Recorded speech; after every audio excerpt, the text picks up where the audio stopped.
সাথী কেমন আছে? ডাক্তারবাবু, এই তো লিলি এসে গেছে, সাথীর বেস্ট ফ্রেন্ড। আপনি তো ওর কাছ থেকে একটু জিজ্ঞেস করেন। আচ্ছা, তুমি কি বলতে পারো, আচ্ছা এমন কোন ঘটনা ঘটেছে যে কারণের জন্য ও আজকে এইভাবে ভেঙে পড়েছে, বাঁচতে চাইছে না? সে কোনো ঘটনার কথা তুমি কি জানো? বলো না, বলো।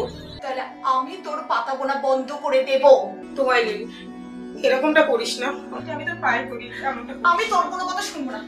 জানলা বন্ধ করিস না। ছাড়, ছাড়। বলতে আমার কোনো আপত্তি নেই। যে গাছের পাতাটা ঝরে যাওয়া দেখে তুমি দিন দিন করে মৃত্যুর দিকে এগিয়ে যাচ্ছিলে, সেই পাতাগুলো দেখো আজ আবার নতুন করে কিরকম পুরো গাছ ভরে উঠেছে।